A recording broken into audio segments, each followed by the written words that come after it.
Yeah, so I'm a perfusionist at Toronto General. So at Toronto General, we started the program years ago. We originally started with 2 surgeons that were willing to learn and take on Mini. And currently, we only have 1 surgeon. We've got a really big perfusion team. So there's about 20 of us right now. We taught a few of the perfusion group how to do Mini. They went to Switzerland. They learned all the techniques. The surgeons went as well, the 2. And they brought it back and they started doing cabbage only. We use a type 3 circuit at Toronto General. And the biggest hurdle is definitely what we were talking about during the first talk, the teamwork approach. It's very difficult to get new surgeons on board. And since we started, one of the 2 surgeons we lost, they moved on, and we haven't quite found a good fit to step in and help doing the cases. So as of right now, we've got 1 surgeon. We've got about, I would say, 5 or 6 perfusionists out of the 20 that are trained. We do these cases probably, I would say, once a week. We'll do a Mini on an ACB with the 1 surgeon.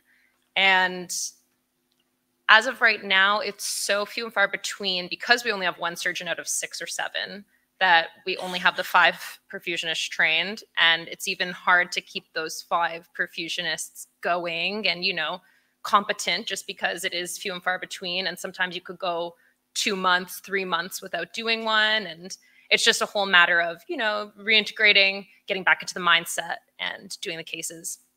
So I'd say for us moving forward, in a perfect world, we could find another surgeon, expand it out a little bit, and then eventually teach more and more of our team. 20 people is a lot of people to get on board with anything. So for us, that would be a big learning curve. But I do see us moving forward into taking on more of a AVR, adding AVRs to our list, especially with our 1 surgeon. He's very, very helpful. He listens. He'll help us. However, some of the other surgeons we have some surgeons that do Minis and some surgeons that do off-pump cabbages. However, the learning curve of getting them to be a little bit more team-oriented and working with us to provide the best pump run that we can is probably our biggest hurdle right now. So we're moving forward. It's just very slow. It takes time, and the team approach is where we're going with it. Okay, thank you. So, Mike. Sure. Well, first, thanks for the invitation to be here again. It's always a pleasure and an honor to work with this organization, and I'm very proud of the work that this group has done over the last 10 years, much less the people that really contributed to setting up this meeting in the first place around this whole concept.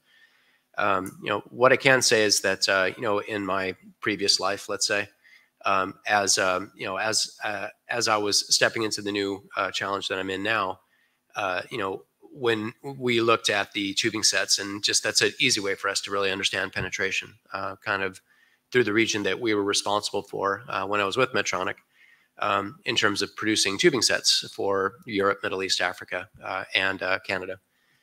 Especially for Toronto. So just on my way out, I had done a review just of where we were with the different types of circuits, and was happy to see that over half the customers that we had, right? So, you figure Medtronic's manufacturing for custom sets is pretty big. It's got a pretty reasonable market share. And over half of the centers that were purchasing tubing sets were also purchasing some form of a class 1, class 2, class 3, or class 4 circuit. So what that roughly means is that the centers that that my team and I were really trying our best to support were doing some form of I'm sorry if I use the old term of mini bypass, but I've got it in my brain because I've been saying it that way for the last 20 years. I think also when we looked at caseloads, just in terms of what does this look like more broadly for everybody, from the types of cases being done, especially in Western Europe, primarily Western Europe, we'd seen that about 20 to 25% of all the cabbage or cabbage AVR cases, or AVR, were being done with some form of a class 1, class 2, class 3, or class 4 circuit. Now, clearly, there was a predominant shift, thanks in no part to a lot of the publications by a lot of the authors that are going to be presenting at this Congress, but more specifically, thanks to Professor Anastasiadis' group's efforts to do some more meta-analysis, to take some of the individual work that had been done by Professor Froms and some of the other people that have contributed so heavily to to this field. That preponderance of clinical evidence meant that there were also examples of the circuits that were being translated into tenders that we were responding to, if for new customers, for existing customers that wanted to try it. To the extent that we were actually working very closely with perfusion services in Germany, in the Netherlands, Belgium, and in Italy, to try and support making sure that we could train the people and keep up with the requests that we were getting for some of these these people that put it in the tender that they wanted to do this kind of an approach, but that they needed help just understanding how to implement it for their hospitals. So, what I can say is that and I'll talk a little bit about this in the presentation a little bit later. I'm going to present just on the engineering side, how did all this come about and how do we look at it as an engineering community, and the history of the development, starting from from fiber bubble oxygenators to how we got to where we're at. There are a lot of things that I think this group should be proud of, and certainly the preponderance of people using just centrifugal pumps. The market penetration when I started at Medtronic in 2008 was about 10%. And when I left, 50% of our customers were using centrifugal pumps. And many of those situations had been created because they were looking to go the direction of what we're proposing around the class 3, class 4 circuits. Maybe they stopped once they implemented centrifugal pump because that was already enough of a change for them. But when you look at the pull-through, when you look at the opportunities and for advancement of perfusion that have happened because of the work that this group is doing to really push the boundaries for patient outcomes, for clinical outcomes, and really enforcing the teams to have better teamwork, work more closely together to be able to implement techniques like this. Even in minimally invasive surgery, we're seeing a preponderance of that now with minimally invasive surgery as well. Without the work that this group did. On the commercial side, from my side, that what has happened over the last 15 years would never have happened. Right, thank you. So let's hear about the Japanese experience from Naoki. Yes, thank you so much. I'd like to talk about the current situation of the minimally invasive ECC in Japan. And unfortunately, more than 90% of the hospital are still using the conventional ECC. The main reason seems to be I think the safety concern. But my hospital is one of the limited hospital using the minimally invasive ECC, and we developed our system in 1998. Mr. Momose, he's a perfusionist, and he's a great guy, and he started this system. And I think one of the major reasons for the slow penetration of such a minimally invasive ECC is lack of the simulation device, commercial available simulation device in Japan. And so I think in the future the collaboration between the industry and the academia seems to be very important for the penetration of the minimally invasive ECC. Right, thank you. So before we go on, what I would ask for is, since we are a multidisciplinary team, you have seen that there are scientists from all disciplines, even from industry. We lack in this session the anesthesiologist part. So we have some anesthesiologists here. I would invite Stam Ellen, if you can please join us here, because we have heard perfusionists, we have heard the surgeons, we have heard the industry. So what would you tell us? Stam Ellen is anesthesiologist professor from Kuopio, Finland. So he can tell us what about the Finnish experience and what's going on with the anesthesiologists. Do they follow?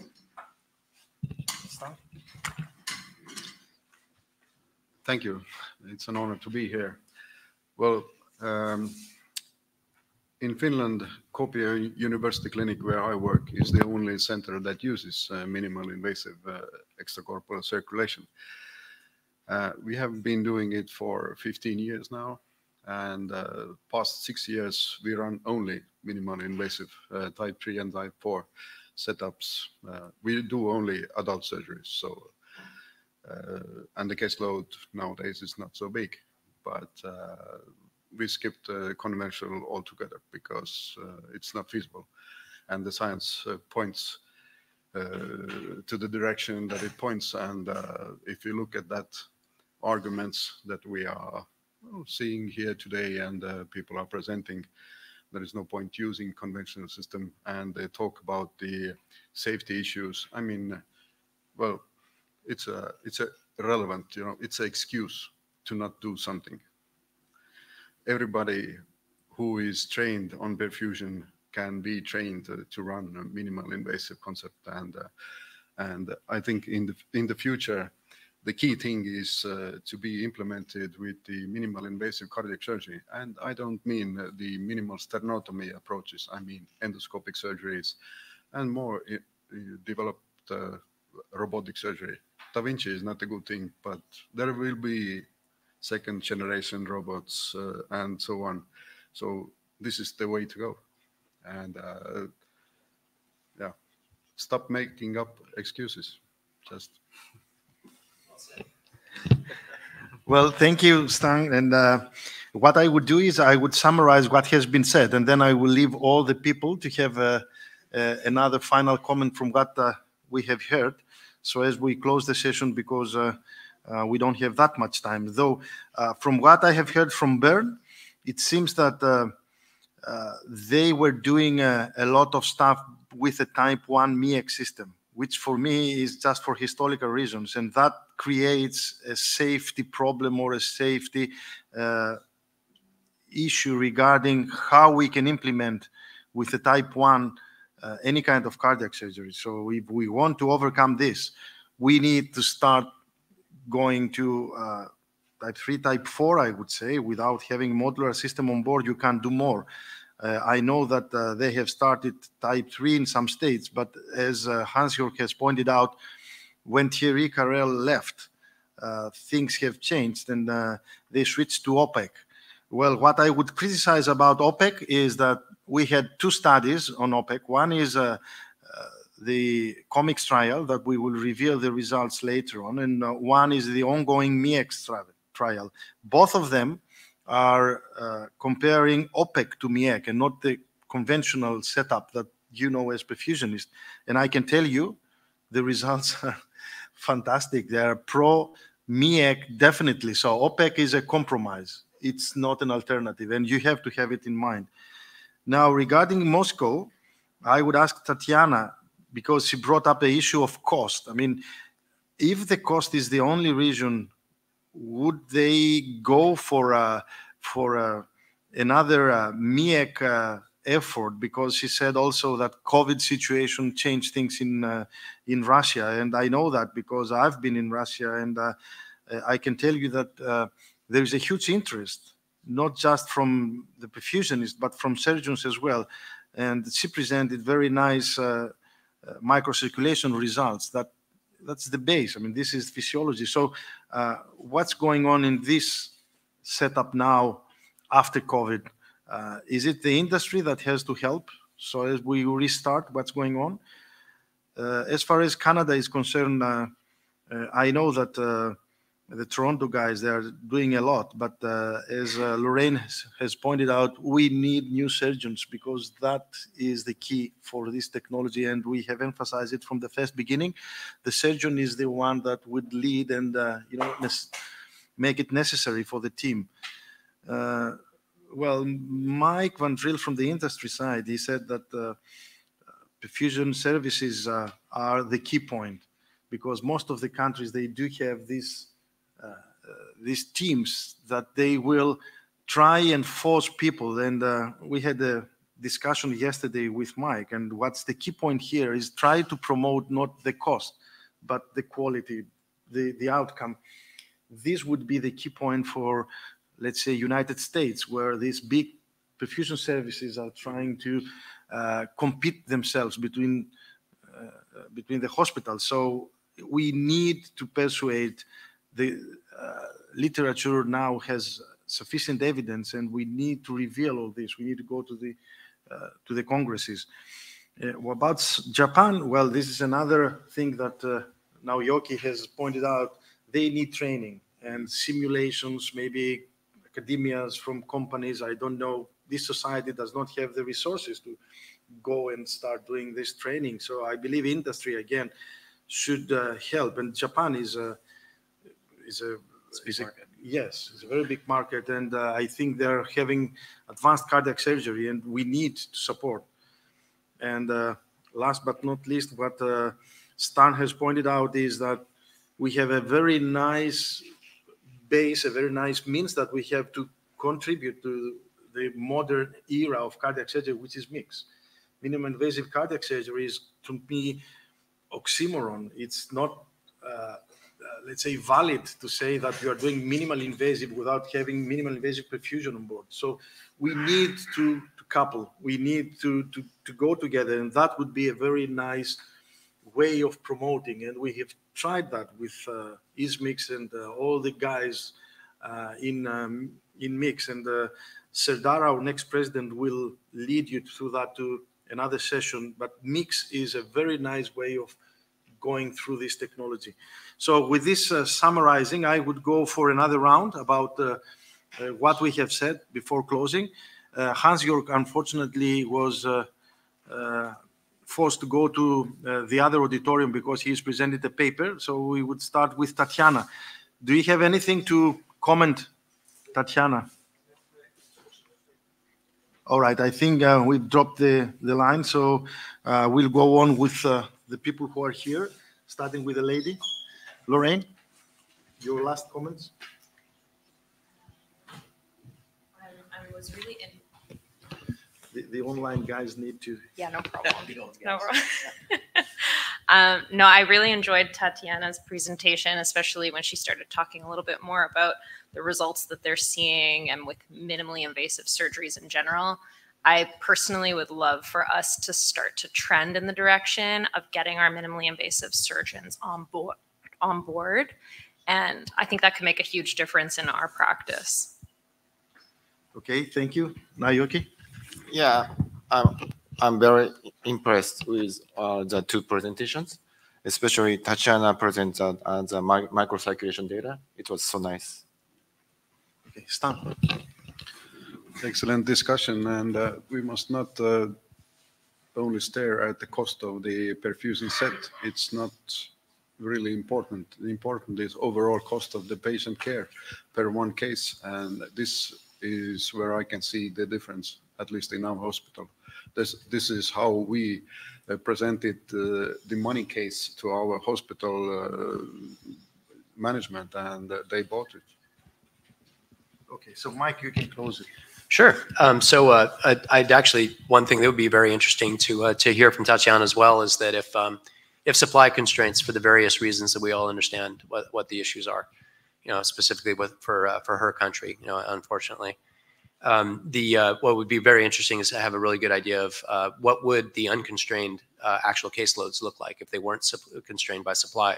And I do wonder how much that's actually impacting the ability to do more training, to do more. To be able to get specific systems that are more customized specifically for like class 2, class 3 circuits, like what they're wanting to use. It'd be interesting to see if that would affect the total number of caseloads. But the other thing too that I would encourage people to be thinking about is, as we're going through the next couple of days, it does strike me that the clinical evidence, the preponderance of clinical evidence, when we first started this whole journey.